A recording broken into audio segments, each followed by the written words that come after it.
Tá, continuando. Ah, tá aqui. Ficava melhor, né? Tá, continuando. A gente tem algumas outras regiões marcantes que dá pra falar. O estômago tem a curvatura menor, seria essa bordinha menor, e a gente tem a curvatura maior, que seria essa borda maior.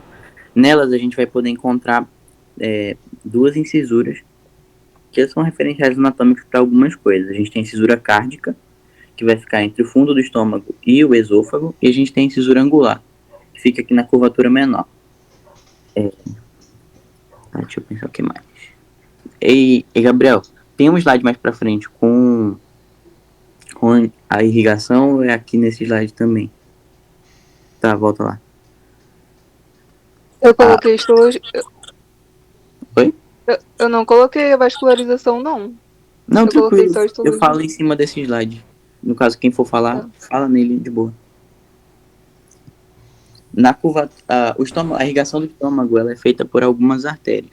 A gente vai ter as artérias gástricas, que vão ficar na curvatura menor, a artéria gástrica esquerda, que é ramo do tronco celíaco, e a artéria gástrica direita, que é ramo da artéria gástrico-duodenal. E a gente tem as artérias gastromentais, que vão ficar na curvatura maior. O fundo gástrico ele é irrigado pelas artérias gástricas curtas, que vêm da artéria esplênica. A inervação do estômago ela é feita ela, no caso, a inervação, ela tem simpática e parasimpática. A inervação simpática, ela é feita pelos segmentos de T6 a T9, que vão formar o plexo celíaco. E a inervação parasimpática é feita pelo nervo vago.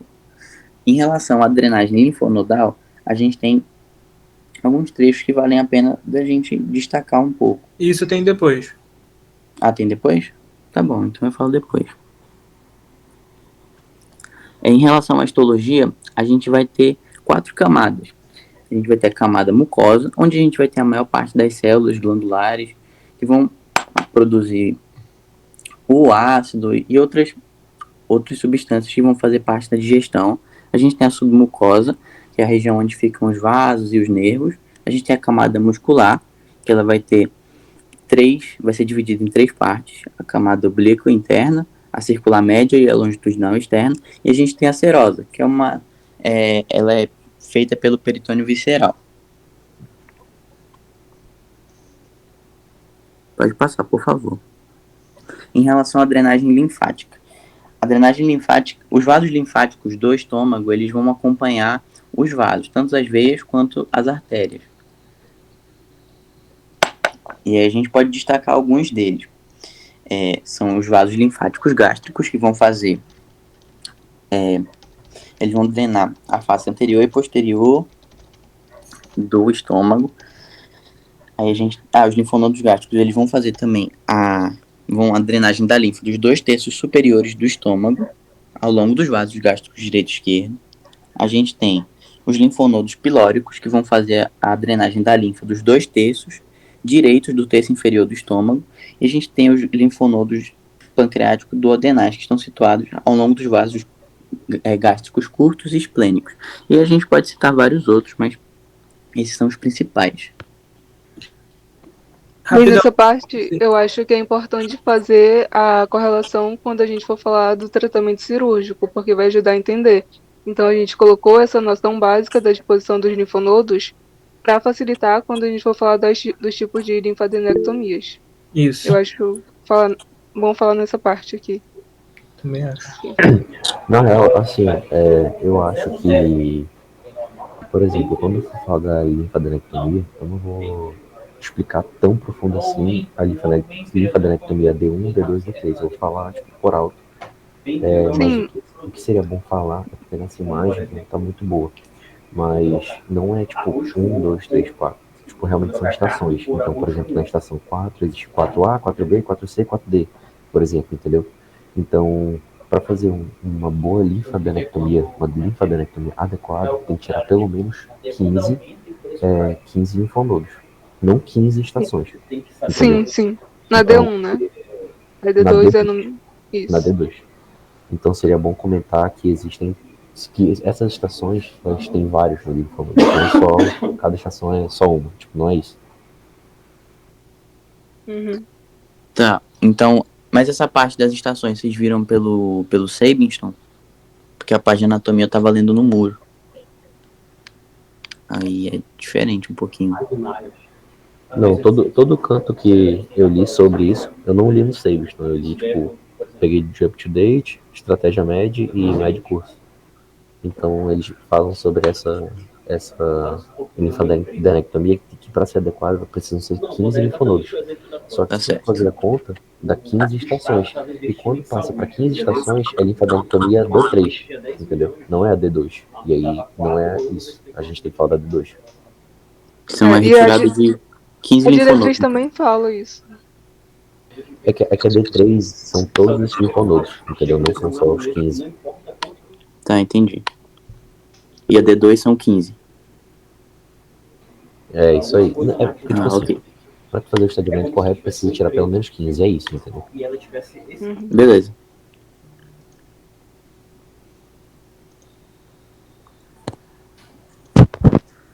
Tá, pode passar, por favor.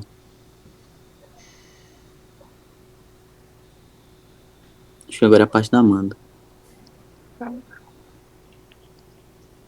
Bom, o câncer gástrico é uma das neoplasias mais relevantes em termos de saúde pública e, infelizmente, é uma doença que ainda persiste mundialmente. Aqui a gente traz alguns dados internacionais.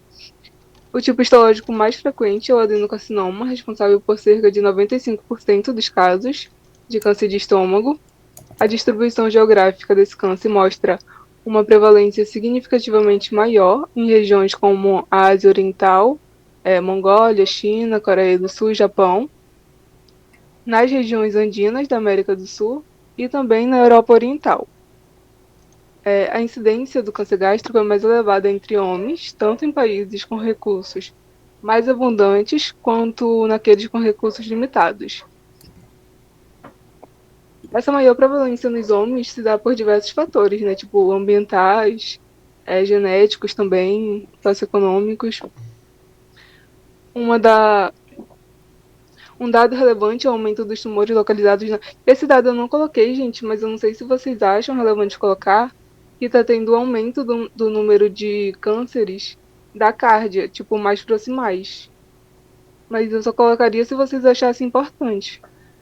Eu pausei aqui o tempo. Eu acho importante mais falar isso naquela parte da classificação de Lauren, porque o tipo intestinal ele é mais comum na parte distal do estômago e o difuso na proximal, e isso não está dito lá. Mas eu acho que se falar lá já está valendo. E tem outra coisa, eu não sei se está falando nesse próximo slide, mas, por exemplo, o tipo difuso, ele é mais comum em mulheres jovens. E o tipo intestinal, ele é mais comum em homens idosos, entendeu? Então, Sim, Eu acho que isso tá. tá na parte da classificação de Lauren. Isso tá. tá. Mas a gente Tá de pode boa. falar essa questão da incidência por região lá. A gente só adiciona o tópico agora. Tá. Que é Rapidinho, basicamente rapidinho. isso, região proximal e distal. Rapidinho. Eu preciso ir ao banheiro. Rapidinho. Eu não vou demorar. Deixa esse celular aí. Eu tô no computador. Gente, eu me perdi o que vocês estão falando de... Vocês querem botar um slide para ter a incidência de cada região do estômago? Não, só mencionar. É porque a Amanda falou que tá tendo uma maior incidência na região da cárdia, que é proximal. Isso. Só que é só comentar lá na parte da classificação de Lauren que o intestinal ele é mais para a porção distal, que é dos fatores externos, né? Então, se minimiza fatores externos, diminui a incidência do intestinal. Já dos genéticos, que seria o caso do difuso, eles são mais na região proximal, que é cárdia. Eu acho que por isso que aumenta a incidência. Entendi, tá. E tá relacionado com o aumento da obesidade e do refluxo também, os Meu Deus. proximais. Fudeu. Tá. Vai ficar na gravação esse banheiro do Igor. O banheiro do Gabriel. Tá em 6 minutos e meio, tá? Slide 3. Aí a gente deu... Ah, não. Todos os slides são 3. Cancela. Difuso é mais na cárdia, ou seja, mais proximal. E o tipo intestinal é mais distal. Sim. Olha só. Eu vou mandar um áudio do meu teclado. Escutem aí. Não vou ver isso, não.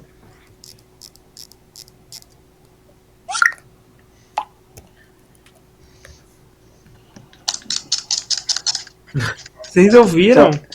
Só à noite, né, que isso acontece? É. 6h20, já passou das 6. É, mas não fez sentido na minha cabeça o que a Amanda falou, que ela falou que na parte proximal tá aumentando, beleza. Aí por causa da obesidade, mas a obesidade não era intestinal. Mas é porque aumenta Não, a chance de refluxo, né? Isso. E aumenta a pressão ali nessa região mais proximal.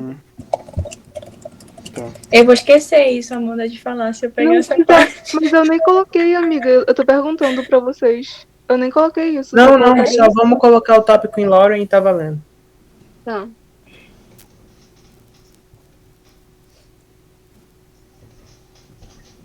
Cheguei em casa e meu pai falou assim: filho, não pode usar teu vaso, tá? Aí eu falei: tá, obrigado por avisar. Quando eu subi, o vaso tá fora da parede, longeão do meu banheiro. Como é que eu ia usar?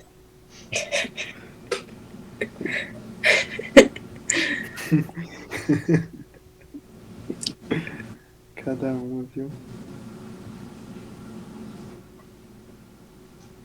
Gratidão, gratidão, gratidão. Gente, todo mundo colocou lá no Docs o que ia falar, tipo, de extra? Voltei. Conteúdo? Já pode iniciar aí se quiserem. Próximo, pode passar. Tá. No Brasil, tirando o câncer de pele e não melanoma, o câncer de estômago ocupa a 4ª posição entre os tumores malignos mais frequentes em homens e a 6ª posição em mulheres. O diagnóstico desse tipo de câncer costuma ocorrer tardiamente, muito devido ao fato de que os sintomas iniciais são muito inespecíficos, o que pode ser confundido com várias outras doenças, e isso basicamente retarda a procura do paciente por atendimento médico, e quando ocorre já está geralmente em um estado mais avançado da doença. Aí aqui a gente mostra esse dado de que é o 4º mais prevalente entre os homens e o 6º entre as mulheres. Pode passar. Isso que eu ia falar, eu acho que é importante a gente usar as fotos que a gente colocou, entendeu? Tipo, o slide anterior, por exemplo, a gente Sim. nem sequer citou a tabelinha. Aí eu não sei, eu acho que é bom. Não, pois é, mas na hora a gente falaria mais, eu acho. Isso. Tenta falar, tipo, como se fosse falar na hora, que aí eu já cronometro direitinho. E fica mais fácil pra quem for reassistir isso depois. Vai. Assim. Volto. Isso. Aqui é um dado do UpToDate, o mais recente que a gente encontrou. A gente não encontrou muitos dados, principalmente nacional. Tem poucos, ou se tem, a gente não conseguiu achar. É basicamente o que eu disse, né? As maiores incidências ocorrem em países da Ásia Oriental. O Japão tem uma alta prevalência e incidência, tanto que os métodos de diagnóstico e rastreamento deles são considerados os melhores do mundo, justamente por essa alta incidência de casos. Na Europa, América do Sul, Europa Ocidental, África são regiões de menores incidências. Aí esse gráfico mostra a distribuição por regiões. Acho que eu falaria isso na hora. Esse aqui é um dado da estimativa do INCA de 2023 a 2025, que mostra a prevalência entre homens e mulheres. Nos homens é o 6º mais comum, o 4º mais comum, e nas mulheres o 6º.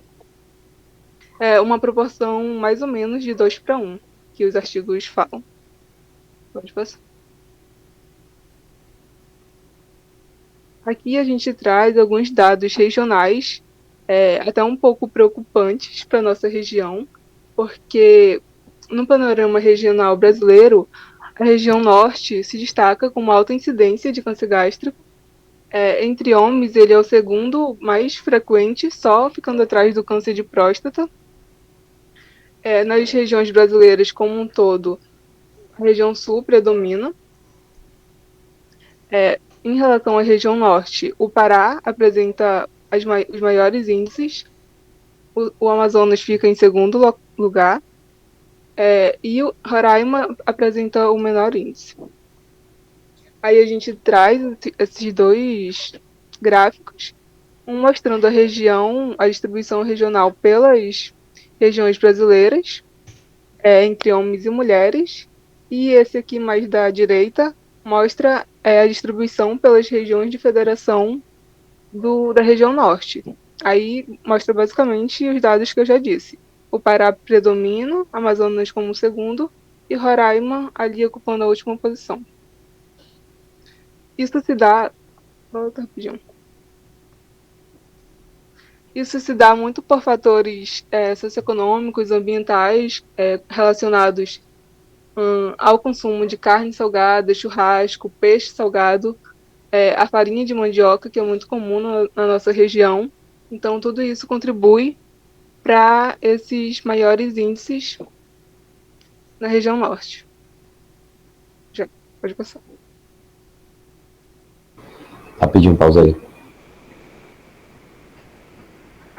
Essa tabela da esquerda aqui, ela é de mortalidade? Não, ela é de incidência. Mas não é mais incidente no sul do que no norte? Todas as pesquisas sim, que eu sim, achei sim. foi do sul. Sim, amigo, sim. Essa daqui é de mortalidade, por isso que o norte predomina. Isso, Ah, tá. exato. Então realmente morre mais gente Mas no eu não norte. encontrei uma de incidência, né, que estaria o sul em maior posição. Eu não encontrei. Eu não lembro de ter visto uma tabela assim, só lembro da informação. Mas tá bom, tudo bem. Pois é, eu também. Pode passar.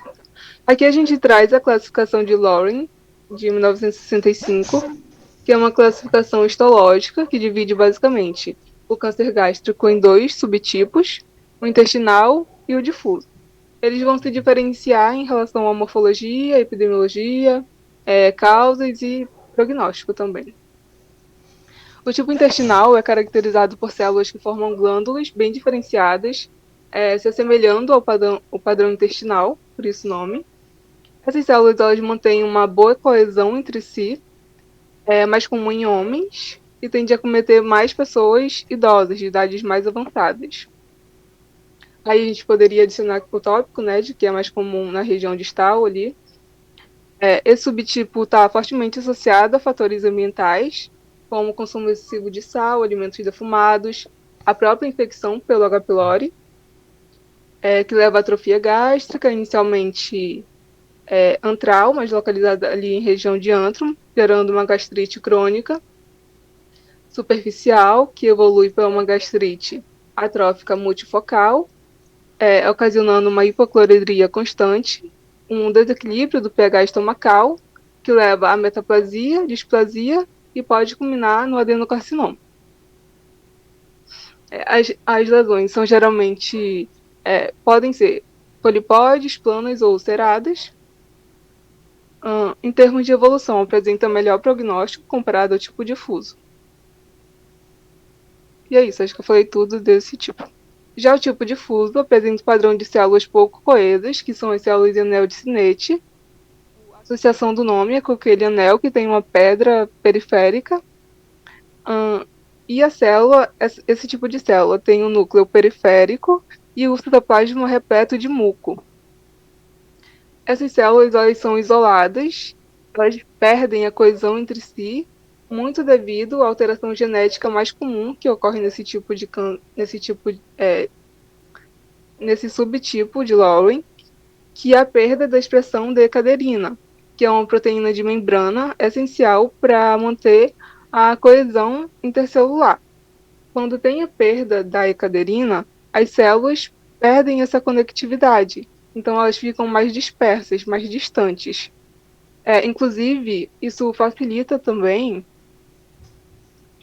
a perda do controle proliferativo da célula, porque um dos mecanismos que as células utilizam para parar de proliferar é justamente o contato que elas têm uma com as outras.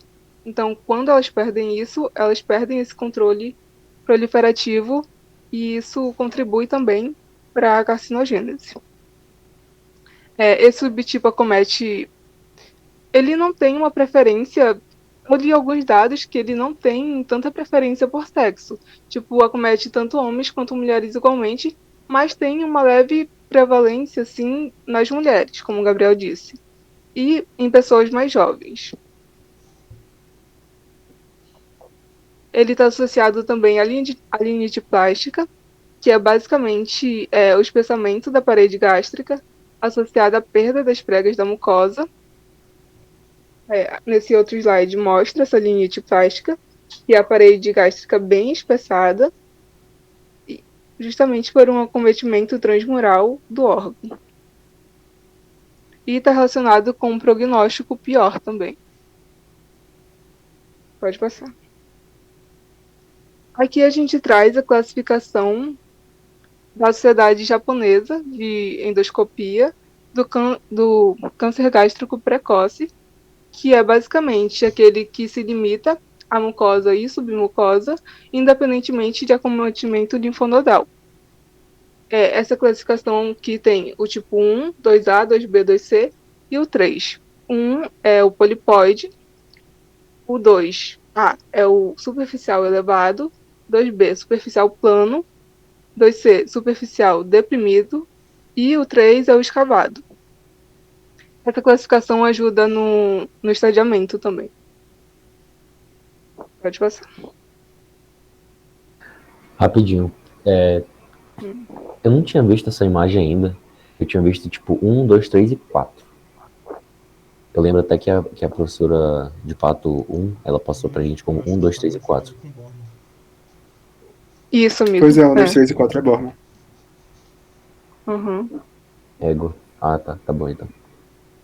Todas as imagens que eu procurei estavam é verdade. nessa Não. divisão. Não, tá certo. Eu tô confundido com o Borman, é isso mesmo. Ouviram? 15 minutos. Tá, pode passar.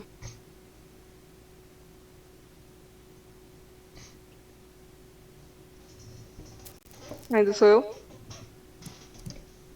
Não, sou eu. Era que eu tava digitando. Era só para dar uma sugestão de falar que é justamente de endoscopia que dá para saber essa classificação, só isso. Diferente do padrão histológico que vê na biópsia mesmo. Tá. Aí, já tá contando? Ai, troca. Já. Bom, em relação à etiopatogenia, a gente tem tanto os fatores ambientais quanto genéticos envolvidos na formação dessa neoplasia. Eles são os mais prevalentes nessa doença, e a gente tem como principal deles a infecção por Helicobacter pylori, que é um gram-negativo muito importante, principalmente quando a gente pensa por que é mais prevalente na Ásia e nessa região da Ásia, porque justamente lá tem uma grande prevalência dessa infecção, da mesma forma que tem uma dieta e hábitos alimentares ricos em sal, em conservantes e alguns peixes conservados lá. E aí a gente tem outros fatores ambientais envolvidos, como o tabagismo, o consumo de álcool e a infecção por Epstein-Barr.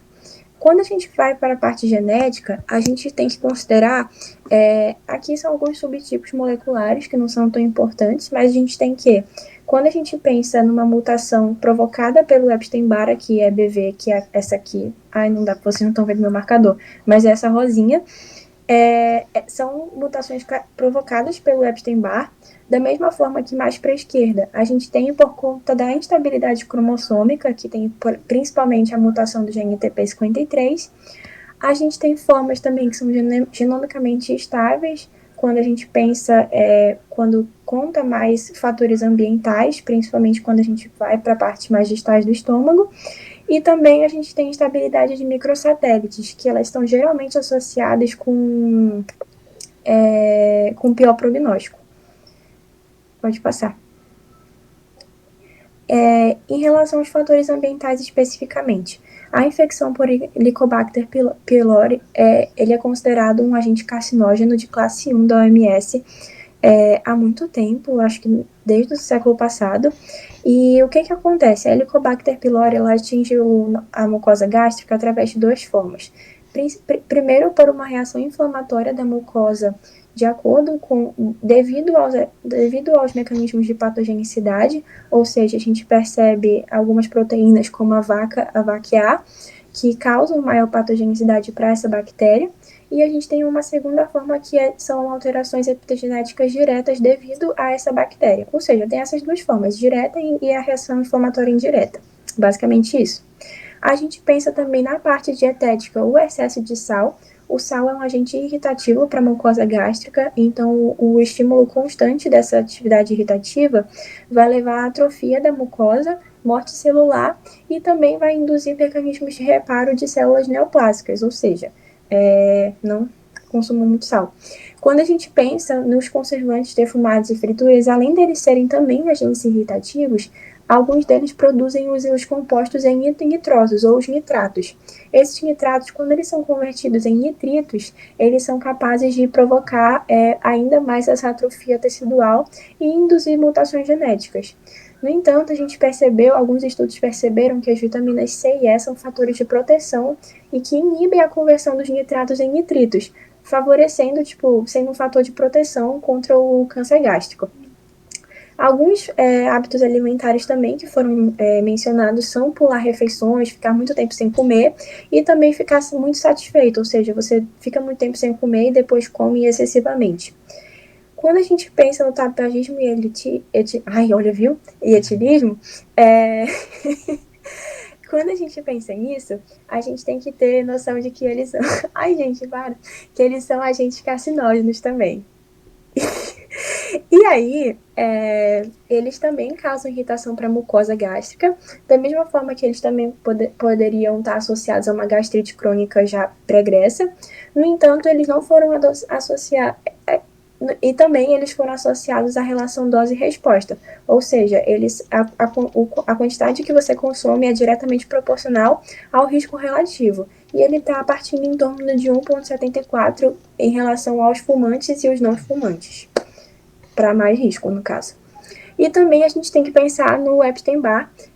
Cerca de 10% dos casos de câncer gástrico das pessoas com câncer gástrico são acometidas pelo Epstein-Barr, e ele tem uma capacidade de se integrar ao genoma hospedeiro, fazendo mutação da mesma forma que a gente conhece, por exemplo, pelo vírus do HPV, no colo do útero. Aqui na direita vocês podem ver o mecanismo de patogênese do câncer através da H. pylori ali em cima, ou seja, a gente parte de uma mucosa gástrica normal, que vai mudando, vai reduzindo essa quantidade de glândulas que vocês viram na histologia, de glândulas produtoras de gastrina, produtoras de muco, e que depois vai ser mudada para uma metaplasia intestinal. E o próximo passo da metaplasia vai ser justamente a neoplasia maligna. Próximo.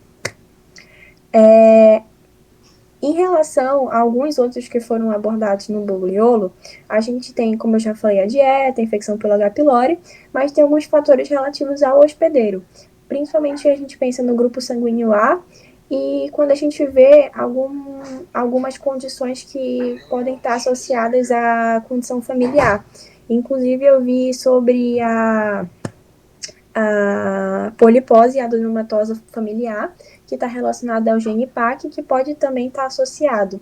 Mas a gente tem condições pré-cancerosas que já são resultantes de uma exposição ambiental prévia, como a gastrite crônica atrófica, a úlcera péptica, e também uma gastrectomia parcial decorrente possivelmente de uma úlcera. Então, são condições que predispõem. Já foi visto que pessoas que foram submetidas a uma gastrectomia têm cerca de 2 vezes, 3 vezes mais chance de ter. Quando a gente pensa... Próximo. Quando a gente fala de fatores genéticos, não é tão assim, importante saber cada um, claro que não, mas quando a gente vê aqui na foto, a gente vê a diversidade de mutações que podem ocorrer no nosso corpo em relação ao câncer gástrico. Então, desde a parte epigenética, como eu mencionei para vocês, que pode ser causado pelo Helicobacter pylori, até mutações dos oncogenes, dos genes supressores de tumor. Quando a gente pensa nessa parte genética, a gente tem que ter noção de que apenas 8% dos adenocarcinomas gástricos têm componente familiar, ou seja, só 8% deles são de fato relacionados a fatores genéticos, sendo que eles podem ser classificados principalmente em 2 tipos, que seria o adenocarcinoma hereditário difuso, que foi o que a Amanda falou, que é ocasionado pela mutação do gene caderina E, mas a gente também tem o adenocarcinoma gástrico mais, entre aspas, comum, que seria por mutações adquiridas da família mesmo, que está envolvida principalmente por mutações do ATM5, TP53 e BRCA2. Quando a gente pensa numa forma esporádica, que seria uma forma adquirida, tá mais consistente na literatura o gene P53. o gene supressor de tumor P53, o APC e o DCC. Próximo. Acho que era isso. Ah, tá. E em relação agora ao mecanismo de patogênese. Como foi mencionado, a gente tem um tipo de epitélio intestinal, ou seja, sofreu uma metaplasia intestinal, e tem um outro epitélio gástrico, que é o tipo difuso, ou seja, não teve essa evolução para o epitélio intestinal, porque não teve a exposição àqueles fatores de risco que a gente falou de exposição ambiental. Então, a gente vai ter direto uma mutação gênica que vai levar ao câncer gástrico. Então, vai se manter o epitélio gástrico. Basicamente, é isso que eu quero dizer. A gente vai ter um tipo intestinal que vai ser o esporádico, ou seja, aquele que foi adquirido através de mutações, e o tipo gástrico, que é justamente o tipo difuso. Na imagem, a gente pode ver também, da mesma forma que o Helicobacter, só que agora associado aos outros fatores, como a gente parte do epitélio normal para uma gastrite crônica atrófica, para uma atrofia geral da mucosa e da submucosa, metaplasia intestinal, displasia e adenocarcinoma. Todos eles sendo somados sucessivamente, desde da exposição a H. pylori, outros fatores como o tabagismo, o alto consumo de álcool, uso de antioxidantes, e tudo isso embaixo, quando a gente vai para a parte mais inferior, as mutações gênicas associadas decorrentes dessas exposições. A gente tem um acúmulo de mutações, uma evolução para essas condições pré-cancerosas e o avanço da malignidade através de vasos sanguíneos e tecidos que favorecem a chance de metástase para os linfonodos regionais. É isso.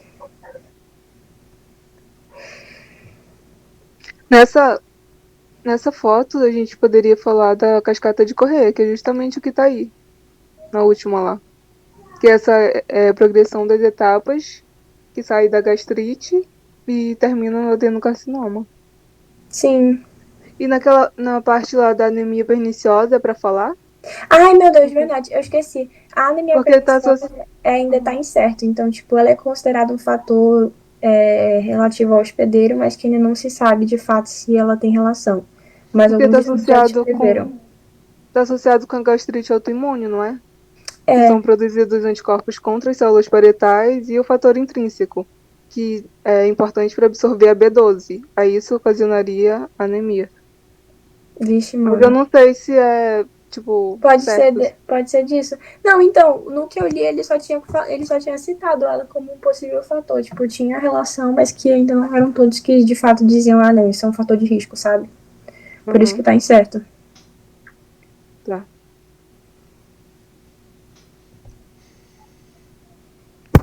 Bom, gente, agora falando um pouco sobre a sintomatologia clínica do câncer gástrico, né? Um grande problema que a gente tem em todos os tipos de câncer, basicamente, é a descoberta precoce da neoplasia. No câncer gástrico, isso não é uma coisa diferente. Por quê? Porque a gente vai ter sintomas comuns que podem ser facilmente confundíveis com uma doença dispética, por exemplo, como dor epigástrica, náuseas, saciedade precoce, disfagia. A gente também tem a presença da perda de peso, né, que é algo mais tardio nas doenças, mas que também a gente pode observar aqui no câncer gástrico. A gente pode ter também sangramento gastrointestinal, que está associado em 40% dos pacientes à anemia, 15% dos pacientes estão associados à hematêmese, e também encontrei o dado de que 25% dos pacientes que tiveram câncer gástrico tinham como histórico uma úlcera gástrica prévia. Passa para o próximo, por favor. Bom, aí a gente também tem alguns sinais que são sugestivos de metaplasia. Nós vamos observar numa fase mais tardia da doença, mas quando nós observamos, nós sabemos que são sinais de metaplasia de câncer gástrico. Os locais mais comuns de metástase que nós podemos observar são para o fígado, peritônio, nós podemos observar metástase para linfonodos à distância, para os ossos, pulmões, ovários e sistema nervoso central. Trouxe aqui alguns exemplos de alguns sinais que a gente pode observar, como o nódulo de Irish, que vai ser um nódulo endurecido na região axilar anterior. A gente também tem o nódulo de Virchow, que é na região supraclavicular esquerda, que é associado à metaplasia pelo ducto torácico.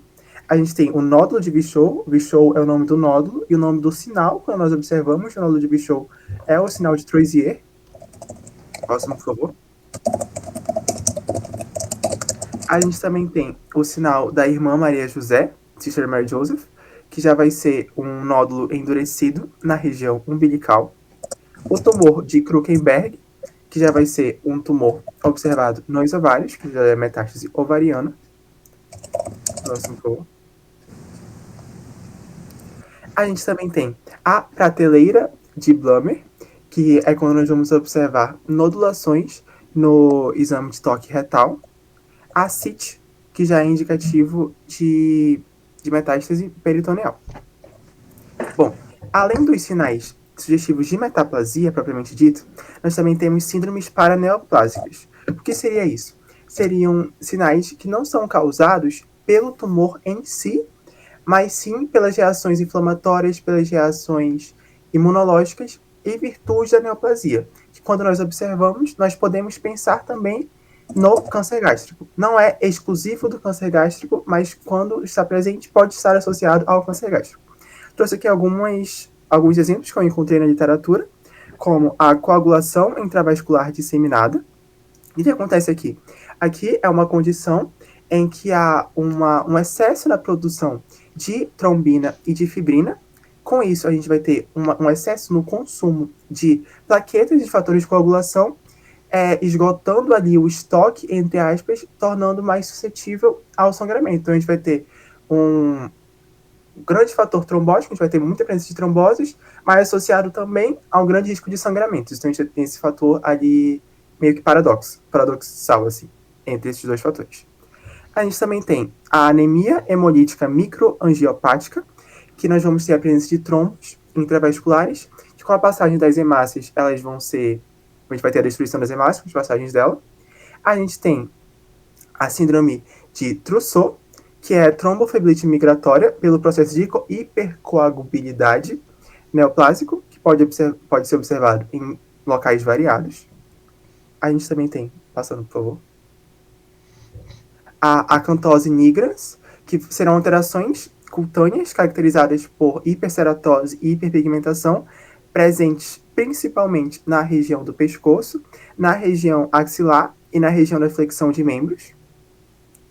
E também, por fim, o sinal de Leser-Trelat, que é o aparecimento súbito de ceratoses cutâneas, seborreicas, principalmente na região do dorso.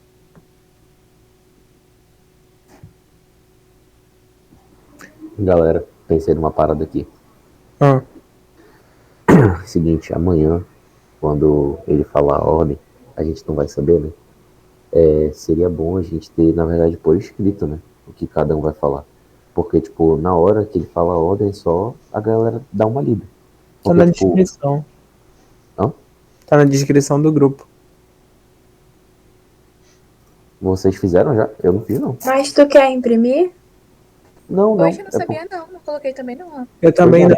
Eu coloquei lá na minha. Tá bom então.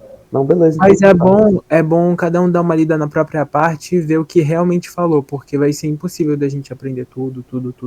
Sim, mano, a parte da Marcela aí, pô, que bizarro, tá? Dá uma limpadinha, assim. Mas eu vou colocar a minha lá ainda também.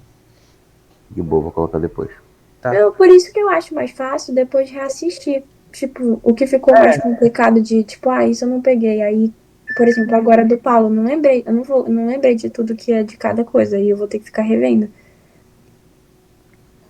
É mais fácil do que ver que ler lá. Mas na última hora, né, é bom ler lá, né? Não, é exatamente isso. Tipo assim, dá pra ficar revendo o vídeo, mas na hora tu não vai conseguir ver o vídeo. Então é melhor ter escrito. Tá bom. Tá. Tá em 29 e 20. Ei, rapidão, Paulo, eu ia te perguntar um negócio. O sinal da irmã Maria José, ele é por causa de metástase pro peritônio também, ou... Isso. Tá. Eu também tenho uma dúvida pro Paulo.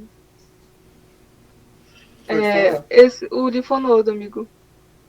Linfonodo não, o sinal da irmã Maria José. Ele é um linfonodo ou ele é causado pela massa tumoral em si? Não, Massa, sabe? É a massa.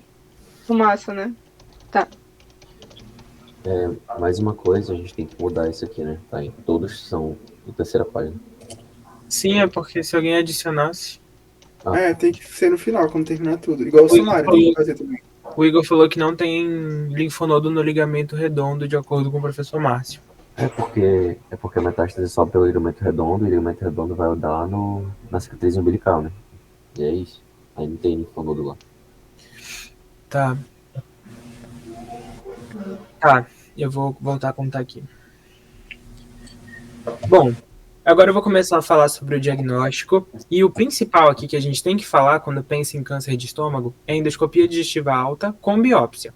No caso, a endoscopia ela permite que a gente tenha uma visualização direta da mucosa gástrica, possibilitando com que identifiquemos algum tipo de lesão, área ulcerada, alguma lesão vegetante, infiltrativa, e também permite a coleta de fragmentos para análise histopatológica, que é a biópsia, né? Quando a gente confirma o diagnóstico por biópsia, a gente tem que descrever esse tumor. E aí... Ah, pode passar, foi mal. Na verdade, não passa não. Deixa eu falar mais uma coisa. No caso, a gente não tem nada na literatura que que dite quando uma pessoa tem que fazer a biópsia. Não tem um tempo certo, é basicamente o surgimento dos sintomas. Então, se a gente pensa num indivíduo com mais de 40, 50 anos, que tem queixas dispépticas crônicas há mais de 3 meses, já é indicativo que ele faça uma endoscopia digestiva alta, ou então um paciente com qualquer idade, mas que tenha sinal de alarme, seja emagrecimento, a disfagia, anemia ferropriva, ou um sangramento digestivo também. Aí esse vídeo vai estar passando aqui enquanto eu falo, vai ser a primeira coisa que eu vou falar. Bom, gente, aqui vocês têm um vídeo que vai mostrar todo o passo a passo de uma endoscopia. A gente pode ou não sedar o paciente, mas com o paciente sedado a gente passa o endoscópio e vai conseguindo ver toda a mucosa esofágica até chegar no estômago e, se necessário, continuar até o duodeno. Aí pode passar. Aí agora sim, quando a gente confirma o diagnóstico por biópsia, a gente pode classificar, de acordo com a classificação de Bormann, né, o carcinoma gástrico. Então a gente vai ter 4 tipos, sendo o tipo 1, o tipo polipoide, né, uma lesão vegetativa. Ela é exofítica, ou seja, ela está para cima do tecido, ela está para fora, ela se projeta para dentro da luz do estômago. Ela é bem delimitada, tem uma base que é geralmente mais estreita e pode conter também ulceração central, como no caso dessa foto. Ela costuma estar associada aos adenocarcinomas bem diferenciados, e ela também tem um melhor prognóstico quando comparada com as outras. Pode passar. Já o tipo 2 é uma lesão ulcerada, como vocês podem ver aqui na imagem, com bordas bem definidas. Apresenta-se como uma úlcera que tem margens elevadas também, a gente consegue ver essas preguinhas, né, ao redor desse tecido mais escuro, mas a gente consegue perceber que ela ainda é delimitada. E ela também pode infiltrar, só que é parcialmente a parede, né? Ela não tem um comportamento tão maligno quanto o tipo 3 ou 4, mas também não chega a ser um prognóstico tão bom quanto o tipo 1. Já pode passar. Já com relação ao tipo 3, também vai ser uma lesão ulcerada. Nesse caso, a gente já vai ter bordas irregulares e o crescimento já vai começar a ser mais infiltrativo, como mostra ali na foto da esquerda. A gente já consegue ver essa massa tumoral crescendo para as camadas adjacentes. A invasão da parede ela vai ser mais extensa, né?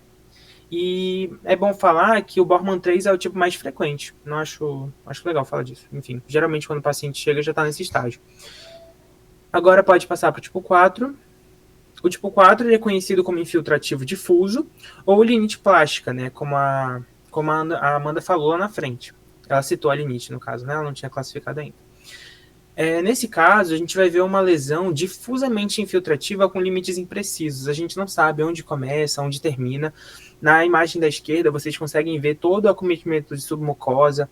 E aí, nesse caso, a gente vai ter a linite plástica. Plástica no sentido de perder o movimento. A gente vai ver a camada mais espessada ali do estômago, as paredes do estômago mais espessadas e a perda de pregas. Nesse caso, a gente vai perder o movimento. Pausei aqui. Eu nunca lembro qual é o movimento, Paulo. Peristáltico. Motilidade. Perde não, lembrei agora, é distensibilidade, o estômago vai perder isso, por conta dessa parede mais espessa. Tá, pode voltar lá ainda, rapidinho. E aí, mais na frente, vocês vão ouvir falar sobre, na verdade a Amanda já falou, né, mas vocês vão ouvir falar ainda sobre as células em anel de Sinnett, que também são características aqui do Bormann 4. Aí agora sim, pode passar. Ó, tá em 34 minutos. A minha fala tinha a parte macroscópica e microscópica da coisa, além dos exames de imagem laboratoriais. Eu pausei aqui o tempo. Como a Amanda falou da classificação de Lauren, que é a parte da microscopia, da biópsia, no caso, eu fui atrás de outra, para não ter que falar da mesma coisa, já que a gente não tem tanto tempo assim. Aí eu achei essa da OMS, que não é tão usada, entendeu? É chato de falar e ela praticamente não é usada. A Amanda falou Eu até acho que pode tirar. que ela não é tão fidedigna. Deixa ou não? Eu acho que tira, acho porque eu acho que que- meia hora já virou 1 hora, como ele falou. Eu acho que é bom tirar pra Por mim, gente. É só, não tu ficaria, não precisa não. botar o Lauren de novo, tu só fala que a Mano já falou. Aquela parte de classificação de intestinal e difuso já tá boa, assim. Fica bem abrangente.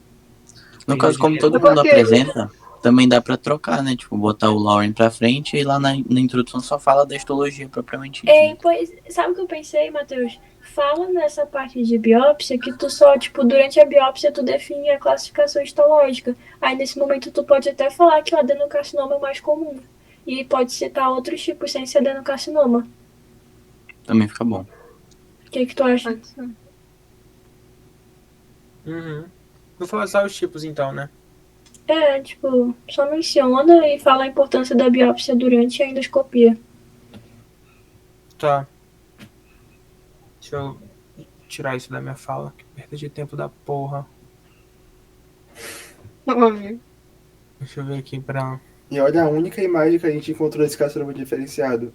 120p. Gente, mas Eu vou botar a culpa no datasheet. quando, tipo, dependendo do tempo que chegar no final, dá pra eu diminuir, tipo, assim, consideravelmente minha fala, porque eu também eu enrolo muito. Então dá E eu pra acho que, reduzir. tipo assim, É isso ele que eu ia falar. É isso que eu ia falar agora pra vocês, em questão dessa parte da Marcela aí, porque acho que, tipo assim, essa parte de genes, sabe? Tipo, tá um pouco profundo demais. Ele gosta mais da parte de ambiental, né? Exatamente. Tipo, de coisa de exposição. Eu vou deixar a parte de gene só pra citar mesmo. Eu acho que na parte da cascata dá pra dar uma explicada melhor, mas no genes é só citar mesmo. E falar mais do CDH1, que é o que tá mais relacionado com difuso. Uhum. Rapidinho.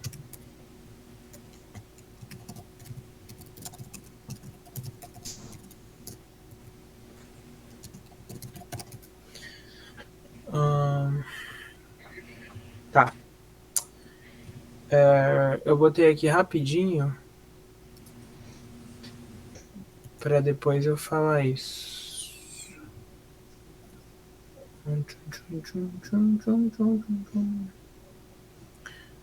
Tá, vai naquela parte da OMS rapidão só pra eu falar o que é importante de biópsia e contar o tempo. Fingir que é isso. Tenta Não, deixa aí. terminar logo, porque a Esther tem que sair, né? Daqui Tá. a pouco. Vai ser rápido. Bom, com relação à importância da biópsia, a gente sabe que existem tipos de câncer gástrico, sendo o principal o adenocarcinoma. Porém, tem outros. A gente vê os linfomas, o tumor estromal gastrointestinal, que é o GIST, e até tumores neuroendócrinos. Então, por isso que a biópsia é importante. Ela é crucial no diagnóstico do câncer de estômago, porque ela permite com que a gente analise microscopicamente as amostras de tecido para confirmar a presença de células cancerosas e determinar o tipo e o grau de malignidade do tumor. Pode passar. Passa.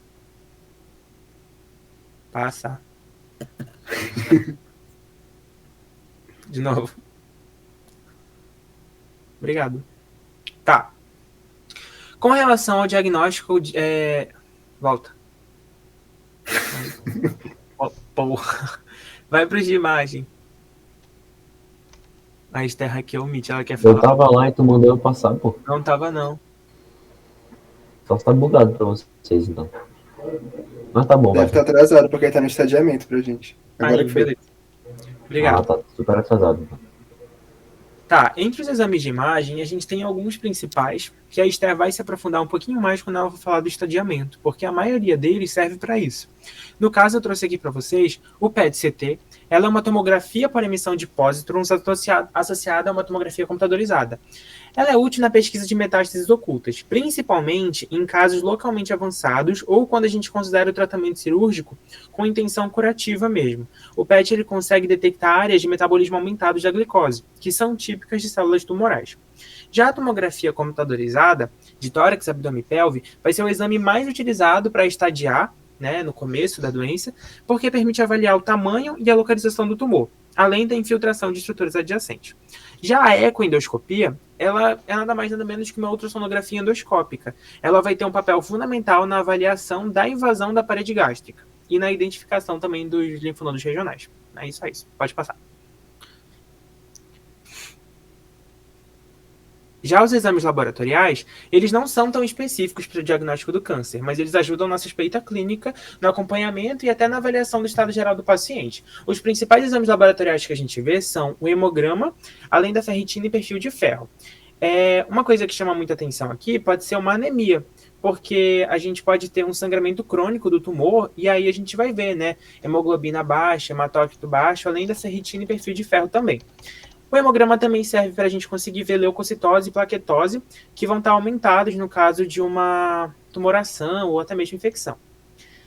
A função hepática, ela é importante porque a gente consegue investigar uma metástase hepática, né?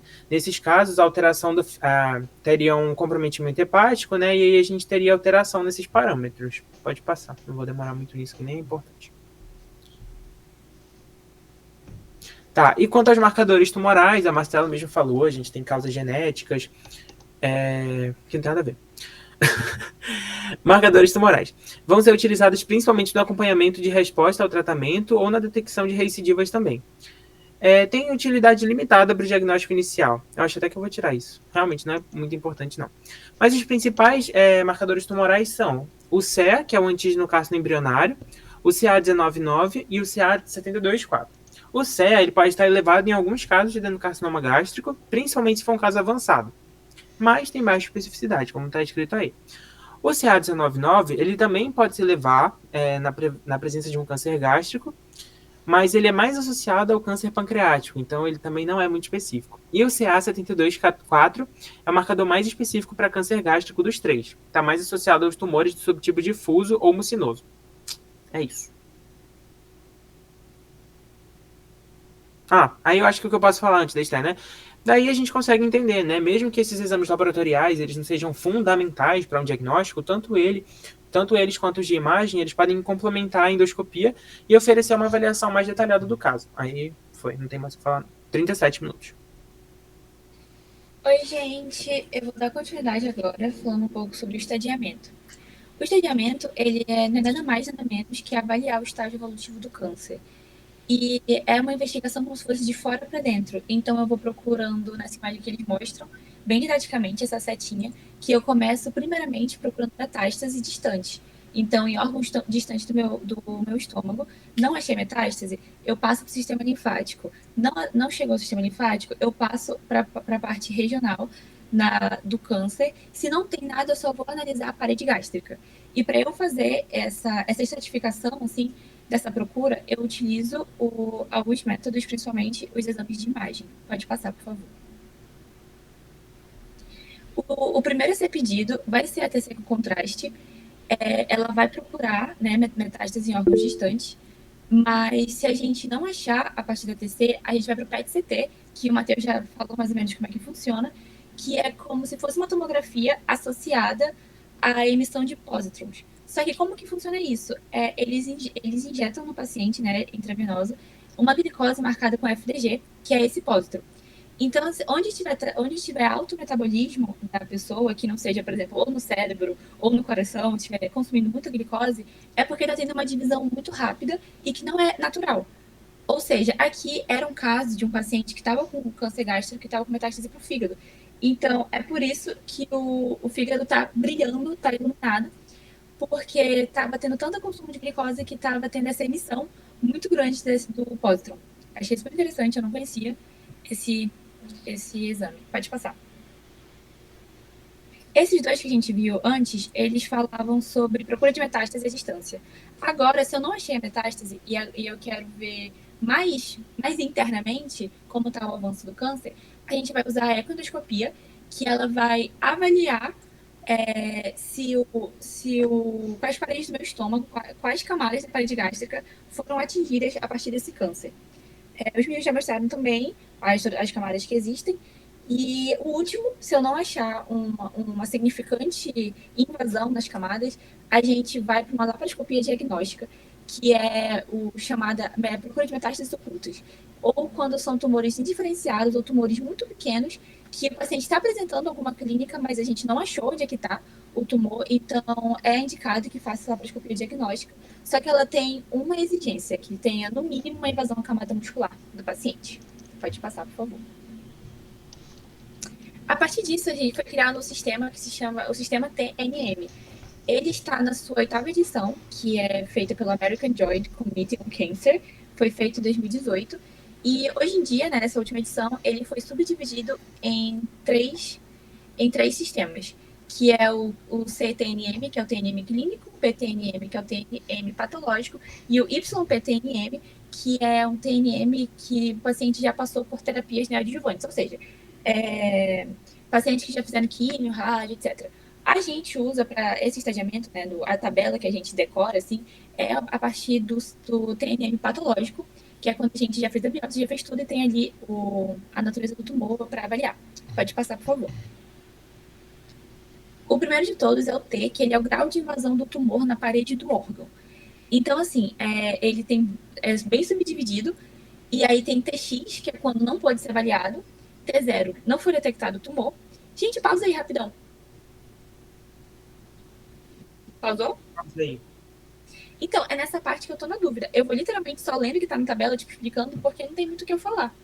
Dá pra procurar alguma foto que tenha a evolução dele, porque algumas tabelas de TMN mostram. Porque tudo que eu procurei, eu peguei a do estratégia, porque há tanto aquela primeira foto quanto essas foram mais didáticas que eu achei, assim, entendeu? Porque as outras que eu procurei estavam com... O que eu acho importante falar é ter diferenciar principalmente T1 e T2, porque assim, todo tumor T1 é considerado câncer gástrico precoce, né? E T2 para cima já seria um tumor mais avançado. E para tratamento, eu vou usar muito como base também o T2. Então, eu acho que pode ser. E uma outra dúvida, por exemplo, eu estava pensando em falar e explicar a classificação no estadiamento e já falar do tratamento. Ou vocês acham que eu faço um outro slide para falar só, tipo, o que eu faço em cada coisa? Porque assim vai ser mais rápido, se eu for, tipo, explicando, dando o estadiamento e falando o que faz em cada caso. Mas o tratamento não vem depois? Mas o tratamento é depois, só eu vou falar. Não, mas tipo assim... É importante a gente saber T1, T2, T3, T4, porque isso vai mexer lá no tratamento do paciente. Ah, tá. Então vai ser super rápido. Então vamos voltando. Despausa aí. Já. Tá. Pode falar, amiga. Pausei. Desculpa, Matheus.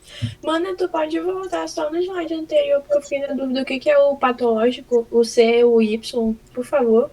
Ah, tá. O CTNM é o TNM clínico, que é só para os sinais clínicos. Aí o PTNM é o patológico, a partir da biópsia da análise do tumor. E o YPTNM é uma que mistura o clínico e o patológico, tipo, de pacientes que já fizeram alguma quimioterapia, alguma radioterapia, uma coisa assim. Que se chama o TNM com terapias neoadjuvantes, alguma coisa assim. Mas a gente não utiliza. Beleza. Clássico, não. Tá ótimo. Obrigada. Já. Tá. Aí, já? Já. Então, gente, aí o primeiro de todos é o grau de invasão do tumor na parede do órgão, que existe o TX e o T0, que é quando não é detectado, não pode ser avaliado. Aí tem o TIS, que é o tumor in situ, que é quando o tumor ele só está ali na parte do revestimento da parede gástrica. Só que é muito difícil de achar isso, é bem raro, inclusive, tipo, de conseguir esse diagnóstico a partir disso, porque ele é como se fosse muito pequeno, então não dá para diferenciar. E aí vem para a parte que importa mais, que é quando a gente divide o T1, aí tem a subdivisão em T1A e T1B, que é quando o T1 ele só está na mucosa profunda, né, ou até a submucosa, mas quando subdividir em T1A e T1B é porque na T1A eu tô só até a lâmina própria e na T1B eu já invadi a submucosa. Esse é a indicação de um câncer gástrico precoce. Ele pode ser com tratamento cirúrgico, ele não é tão grave ainda. A partir do T2 até o T4 já é considerado a parte mais grave. A partir do T2 eu já atingi a camada muscular. No T3 eu já estou ali na parte, alcança a subserosa, eu ainda não invadi a serosa, mas eu estou encostando nela. E na T4 quando eu já estou na camada serosa e eu posso estar chegando em outros órgãos vizinhos. Pode passar. Rapidinho, o que tu falou sobre o tratamento ali de T1, TA, T1A? Ele não pode ser cirúrgico ainda, não é? Questão tipo de ser mais precoce? Ah, não, sim, pode. Pode não ser. Tá. Tá, beleza. Pode passar. Aí aqui no N é a questão do grau de acometimento dos linfonodos, que é literalmente uma contagem. E aí começa no NX, que é quando não foi analisado, o N0 é quando tem 0 linfonodos atingidos. Aí no N1 eu acometo de 1 até 2, N2 de 3 a 6. E aqui no N3 tem algumas literaturas que eles só falam que é maior ou igual a 7 linfonodos, mas outras literaturas subdividem N3A e N3B, que é N3A de 7 a 15 e N3B acima de 15 linfonodos. E a última é o M, que é presença de metástase ou não, sendo M0 para ausência e M1 para presença. E é isso. Então, gente, eu vou Gente, começar. Pode falar. rapidinho. Marcela, olha a mensagem do Diego, por favor, amiga. Que ele tá pedindo. Oi? Deixa eu olhar a mensagem do Diego. Em 5 minutos, Ai, eu não tô... Que ele tá pedindo. Pera aí, vou pegar meu celular. E aí, Sté, vai lá de boa, o Igor tá gravando, tua parte já foi, tá tudo certinho. Tá, obrigada. Bom rolê. Rapidinho, só isso que o Igor falou aí, sobre a ressecção endoscópica curativa, né? Eu tava vendo uma parte de estratégia sobre isso, só que daí tem que ter vários critérios para conseguir Eu vou fazer falar. no T1. Ah, tá, desculpa. Tá, então o Gabriel fala. Pode Amigo, começar? depois tu manda a gravação, por favor. Chega daqui, gente. Beijo. Tchau. Tchau. Acho que pode continuar. Tá, então continuando agora para o tratamento. Primeiro, eu queria trazer 2 conceitos que eu vou utilizar a partir de agora, que seria essa classificação das ressecções e sobre a linfadenectomia. Na classificação das ressecções, a gente tem R0, R1 e R2, que tem relação com a margem, a quantidade de margem que a gente vai deixar para esse tumor. Então, a gente sempre tenta buscar, dentro de uma ressecção, a margem R0, né, que serão as margens macro e microscopicamente livres, né, sem nenhum rastro do tumor, depois de analisado pelo anatomopatológico.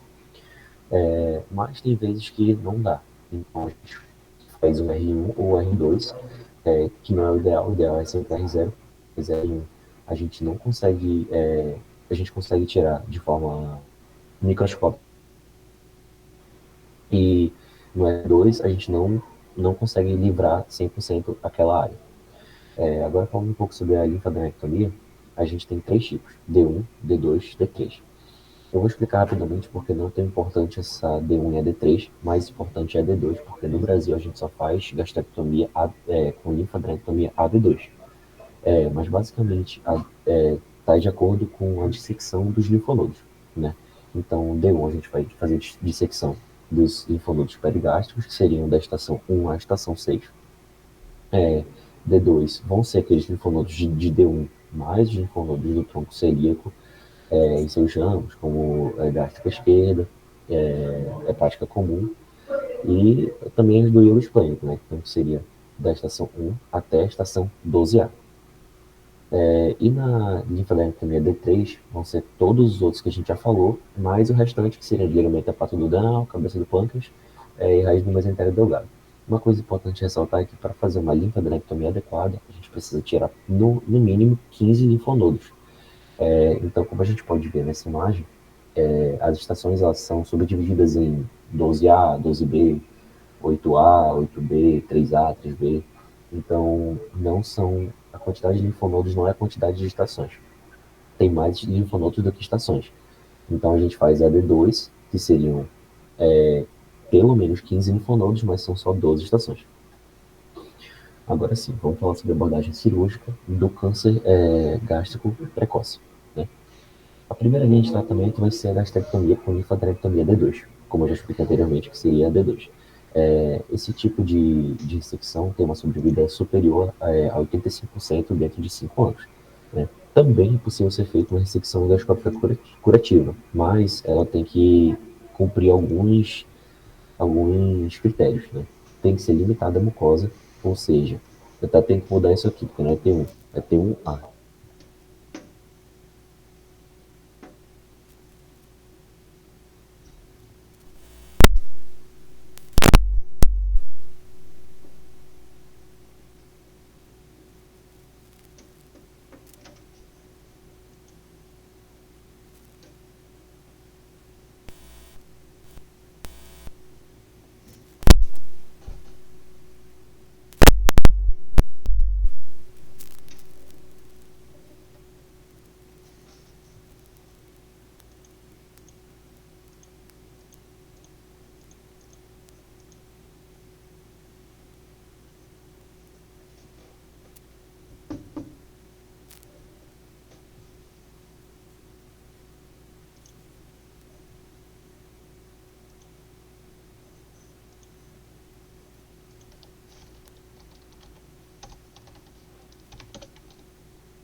Alô, alô, alguém tá me escutando?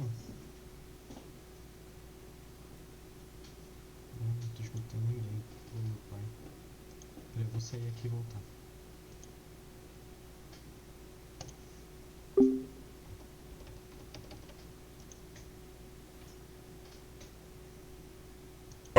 De 8 centímetros. Eu tinha visto que variava de 6 a 8. Não, mas a minha dúvida é o sinal de menos e mais. O que significa? Pois é porque esse macro, tipo assim, tu vai, por exemplo, na R0, tu deixa 100% livre, né? Não tem tumor. Beleza? Uhum. No R1, tu não vai conseguir tirar o tumor. Mano, eu vou dar uma lida de novo e eu vou passar de novo, tá? Porque eu não tô confiante no que eu tô falando. Pelo que eu tinha entendido, não era tipo assim, uma avaliação que o cirurgião fazia após a cirurgia, tipo, o objetivo é ter um R0. Aí o cirurgião pode terminar, tipo assim, ele fez a cirurgia, ele acha que ele tirou tudo, aí ele manda pro patologista, aí ele vê que na microscopia ainda tem coisa tumoral.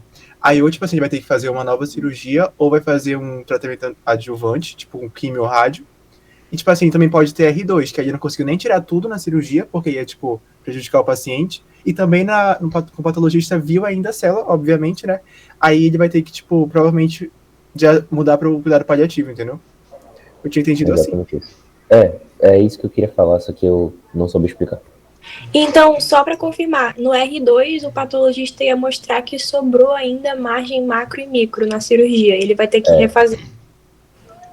E na R1 ele conseguiu tirar a macro e não conseguiu tirar a micro. Exatamente. Tá, beleza. No caso, principalmente antigamente, quando tinha mais disponibilidade, tipo, em que o patologista ficava em sala com o médico, aí, tipo, já tirava um fragmento e aí já viam assim na hora.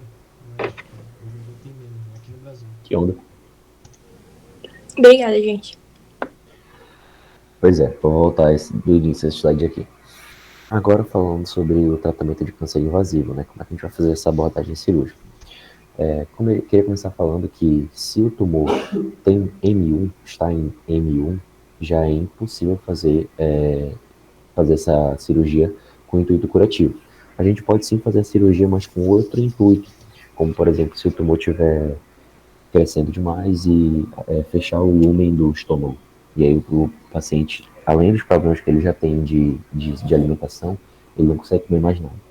Então faz a ressecção desse tumor, mas não tem um intuito curativo. Beleza. E para esse tipo de tumor, que seria de T2 em diante, a gente tem que fazer uma ressecção completa com linfadenectomia AD2, como eu expliquei anteriormente. É basicamente como se fosse o câncer precoce, mas o câncer vai estar em um estágio mais avançado. Se faz dois tipos de gastrectomia, ou parcial ou total. A parcial, ela vai ser feita quando for um tumor intestinal, ou seja, mais associado com o estômago distal, e a gastrectomia total vai ser feita mais quando está associado a tipo de fuso, né? Então vai ser em estômago proximal. Tem essas duas técnicas, que seria a Bill-Holt 1 e 2 e Y de Hu. A Bill-Holt 1 e 2 é mais para parcial e a Y de Hu é mais para total. Mas o padrão ouro, basicamente, que se faz hoje em dia é Y de Hu. Aqui do lado eu botei as imagens de como fica esse tipo de anastomose, né? Bill-Holt 1 ainda tem uma parte do estômago que se liga, essa parte distal. Bill-Holt 2 também tem a parte do estômago, desculpa, a parte proximal. Bill-Holt 2 também tem a parte do estômago. E Y de Hu, nesse seria também, todos seriam da parcial. Mas esse aqui de baixo é quando a gente faz uma gastrectomia total.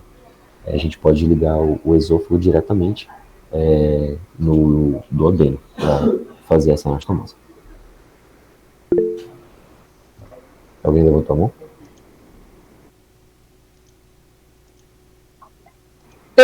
Eu fiquei em dúvida na anterior. Então, na Bill-Holt 1 é uma gastro-duodeno-anastomose. Na 2 é uma gastro-jejum. E o duodeno termina em fundo cego. Isso. É isso? E no Y junta o duodeno com jejum, não? É? Okay. Isso que eu entendi da imagem. Tu vai juntar o duodeno aqui nessa pontinha aqui do jejum. Na alça jejunal, tá. Na alça jejunal, para continuar saindo o líquido pancreático, suco pancreático. Tá, entendi. Como que é o Obrigada. BIORUT2, ô Gabriel? Gasto de jejum não. Ah, tá bom. É essa aqui, essa imagem aqui de cima do meio, tá vendo? Beleza. Agora, secções multiviscerais. Para vocês entenderem, uma metástase, a distância não quer dizer que não é toda metástase. Então, existem metástases que são próximas, então podem ser ressecáveis. A ressecção pode ser considerada quando tem um cirurgião muito experiente e quando a pessoa tem uma boa avaliação de performance status. Esse performance status leva a algumas escalas, como essa SEOG e a de Karnofsky, não sei como é que fala. Mas basicamente é semelhante a algumas outras escalas que a gente vê dentro da anestesia, como por exemplo a METS, que seria em relação à atividade física realmente da pessoa. Então vai de 0 a 4, no caso o SLG, e o Karnofsky vai de 0 a 100. Eita, tá bugando meu cursor. Vocês estão vendo? 50 minutos.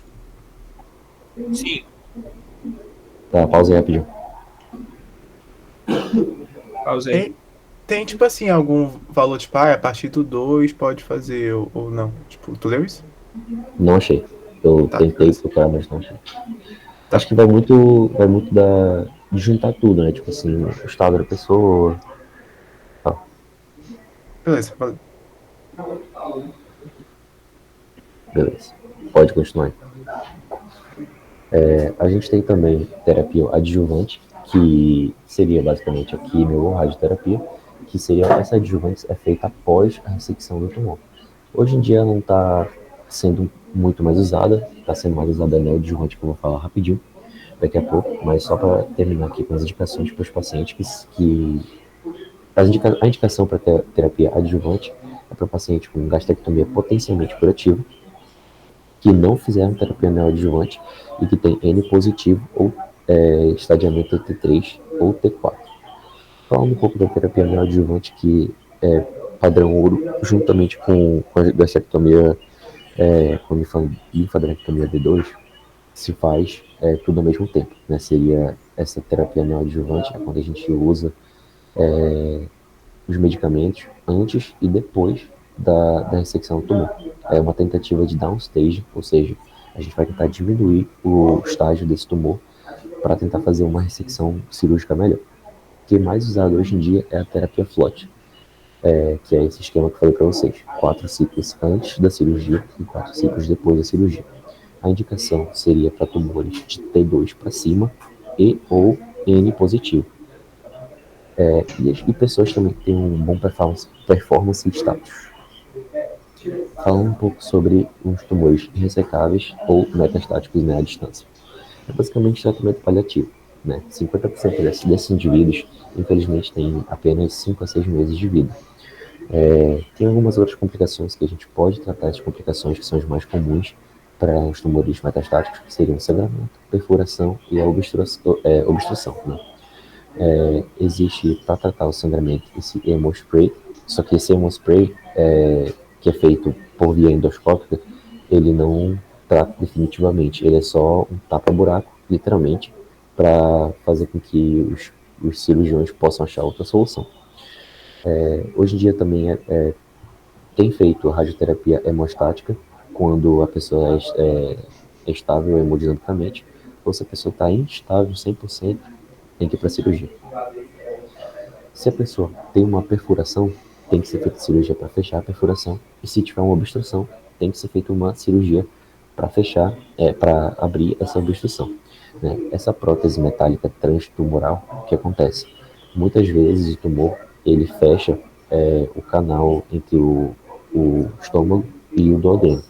Então tem que ser feita a retirada desse local e ser botada uma prótese metálica transtumoral justamente para continuar a passagem dos alimentos. Igor. Oi, gente, boa tarde. Então vamos dar início aqui ao nosso caso clínico.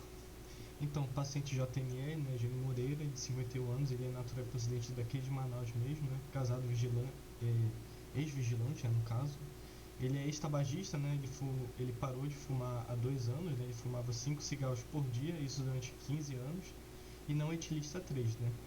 Bem, todo esse caso dele começou com epigastralgia, né? Então, a última consulta dele foi realizada agora esse mês, e há 6 meses ele vem apresentando epigastralgia, ou seja, desde dezembro do ano passado. E nos últimos 2 meses essa dor se intensificou muito, né? E durante todo esse tempo, né, durante esses últimos 6 meses, ele apresentou uma perda ponderal aí significante, né, de 14 quilos. Né? Aí o início do quadro, né, do tipo cólica em quadrante superior direito, ele se deu... Não, em quadrante superior não, né, em epigastro ele se deu em dezembro, né, de 2024. E além disso, ele apresentava alguns outros sintomas inespecíficos, né, como náuseas e vômitos. E além disso, ele também referiu um histórico familiar, né, de uma irmã com câncer gástrico, né, aos 45 anos, e a mãe com câncer de pulmão aos 69. Pode passar. Aí, bem, devido a esse quadro dele de epigastralgia em dezembro de 2024, em janeiro do próximo ano, né, desse ano, agora 2025, fez com que ele procurasse um gastroenterologista particular, né? Aí esse gastro solicitou uma endoscopia digestiva alta com biópsia, né, onde foi evidenciado um adenocarcinoma gástrico, né, em anel de Sinnett, tipo difuso na IG3, que são aquela que quando apresenta células com alto nível de atipia, né, de anormalidade, principalmente ali em corpo do estômago, mas também na grande curvatura. Aí a partir disso ele foi encaminhado à Fundação Secom, né, para realizar o seu tratamento a partir de março desse ano. Pode passar. Aí os exames complementares dele, né? Ele realizou uma endoscopia digestiva alta, também teve um laudo histopatológico a partir da biópsia, né? E também ele fez uma ATC. Na endoscopia foi verificado que é uma lesão vegetante extensa, né? Principalmente ali na região do corpo, mas também na grande curvatura, né? Ali subindo. E na biópsia, né? Que é o laudo histopatológico, né? Foi diagnosticado, né? O adenocarcinoma gástrico, Lauren, G3 e anel tipo difuso, como já tinha falado anteriormente. E na tomografia de abdômen, o que ele apresenta? Espessamento do estômago, né, que é característico desse tipo de tumor, né, do adenocarcinoma gástrico em anel cinético, ele tem um padrão infiltrativo, então vai tendo esse espessamento do estômago. A CT leve, que já leva a gente suspeitar do que? De carcinomatose, né, peritoneal, justamente por conta disso, né? Enfim, pode passar. E aí eu trouxe aqui a endoscopia digestiva alta do paciente, né? À esquerda a gente tem uma endoscopia digestiva normal, que inclusive é a minha, de curiosidade. E à direita do paciente, onde a gente pode verificar, não dá pra ver o meu cursor aqui, né? Mas dá pra ver aqui, mais acima, ali na região da grande curvatura, né? Uma grande tumoração e também principalmente ali no corpo gástrico, né? Dá pra ver essa lesão, que ela tá um pouco protusa, mas que ela não tem umas bordas bem delimitadas, que elas são bem infiltrativas. Pode passar. Aí, beleza. Falando agora propriamente da cirurgia no dia que a gente foi lá acompanhar. Bem, quando a gente fala em câncer, a gente pensa primeiro em diagnóstico, né? Depois do estadiamento, e a partir desse estadiamento a gente vai pensar num tratamento a fazer nesse paciente, né? Enfim, ele já tinha feito uma série de exames complementares, né, e tal, só que tem um detalhe no câncer gástrico, é que o principal tipo de metástase do câncer gástrico é peritoneal, né, carcinomatose peritoneal. Só que esses focos de carcinomatose, eles não são identificáveis a técnicas como tomografia, PET-CT, PET-scan, então você tem que fazer essa videolaparoscopia estadiadora para ver o quão avançado está esse câncer, né? E se esse paciente ele vai ser sujeito ou não a uma cirurgia.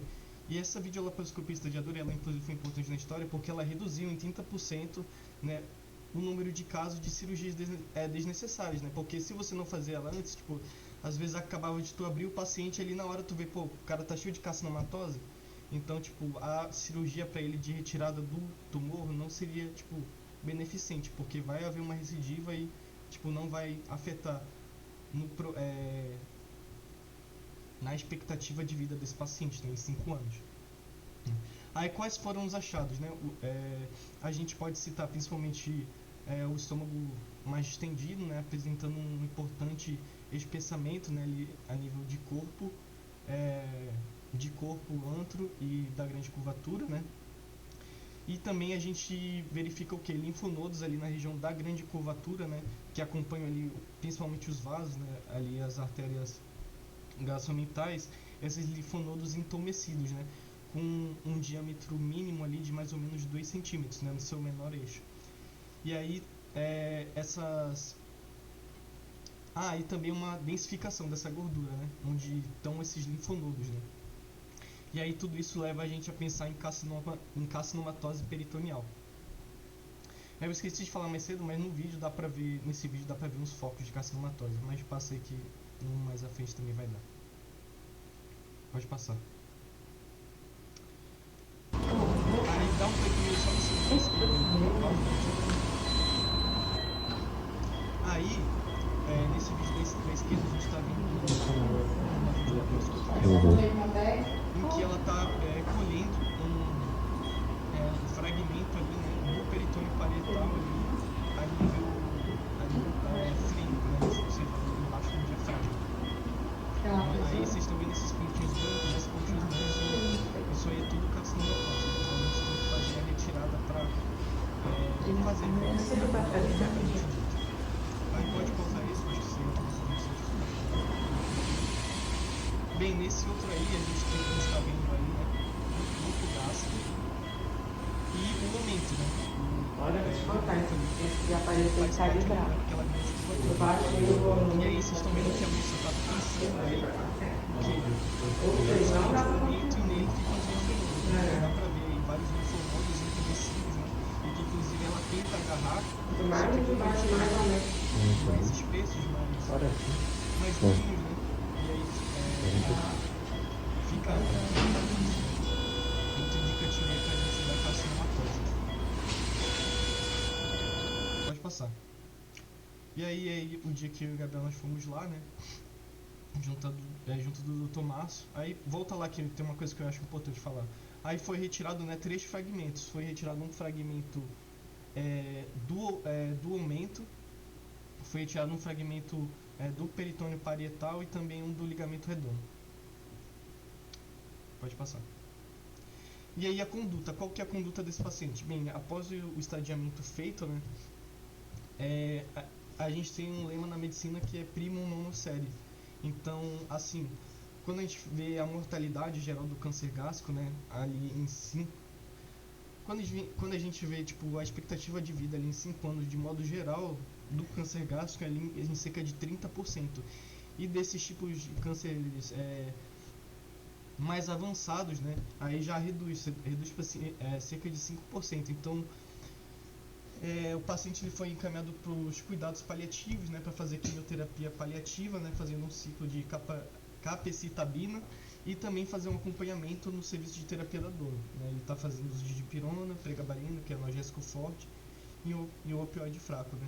É importante a gente pensar que, como a doença desse indivíduo está muito avançada, então uma cirurgia não levaria muitos benefícios para ele, né, porque tu teria toda uma morbidade envolvida e tipo não teriam significativos benefícios, né? Pode passar.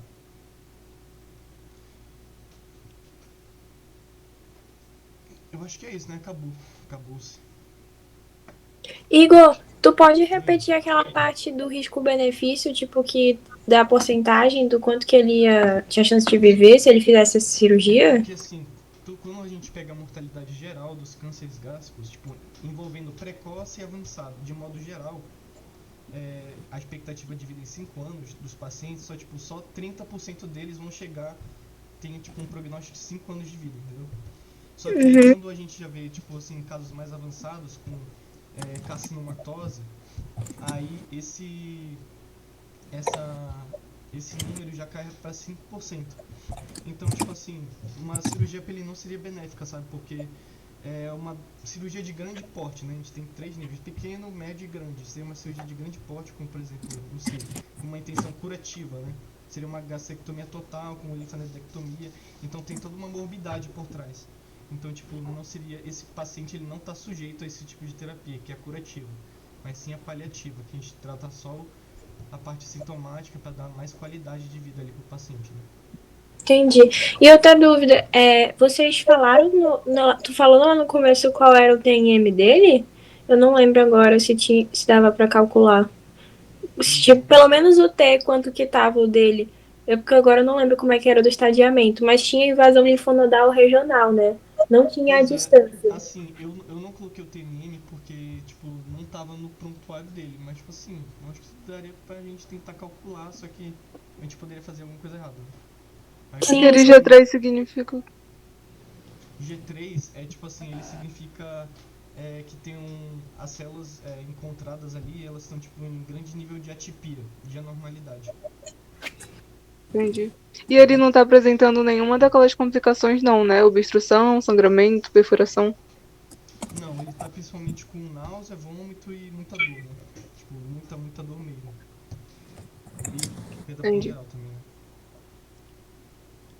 Uma dúvida, essa videolápara estadiadora faz com todo mundo ou ele tinha, tipo assim, algum sintoma que era indicativo de disseminação peritoneal, aí fez com ele? É porque, tipo, a tomo dele deu sugestiva de carcinomatose peritoneal, né? Por conta principalmente dessa CIT leve. Ah, tá, beleza, obrigado. Entendeu? E aí, tipo assim, e fora isso, tipo, não tava se vendo outros metástases, né? E aí, tipo, tem que ver se tem ou não essa carcinomatose pra ver se ele é sujeito ou não a uma cirurgia curativa, né? A se tentar uma cirurgia curativa, por exemplo. Beleza, obrigado. Eu amo que a gente pergunta igual o professor, né? Tipo, essas coisas assim, meio Gisele e Patocila. Deu quanto aí, Matheus? Deu 1h02, quer dizer. Ficou claro ou ficou meio confuso, tio Carlos? Ficou muito bom, Igor. Ficou muito bom. Ótimo, Igor. De verdade. Ficou muito bom.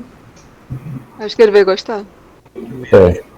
Eu acho que a gente poderia diminuir uns 10 minutos. Na hora, a gente falando a parte de outra pessoa vai acabar falando um pouco mais rápido. Acho que tá tranquilo. Eu quero tirar a parte da maçã. Não, pô, mas sabe o que é? Vai Sabe o que ser eu minha fiquei pensando? Eu tô Também sentindo. eu falei um pouco mais porque eu fiquei pensando, porra, vocês, assim, alguma parte do assunto vocês podem não saber, não teve em outro lugar. E aí eu tinha que explicar um pouco mais detalhado. Mas aí se vocês lerem sobre isso lá onde eu coloquei, na hora, tipo, e de repente vocês forem explicar, vai sair mais rápido, consequentemente. Igor, tu conseguiu terminar de gravar as coisas? Ah, obrigada. Tá de boa, então.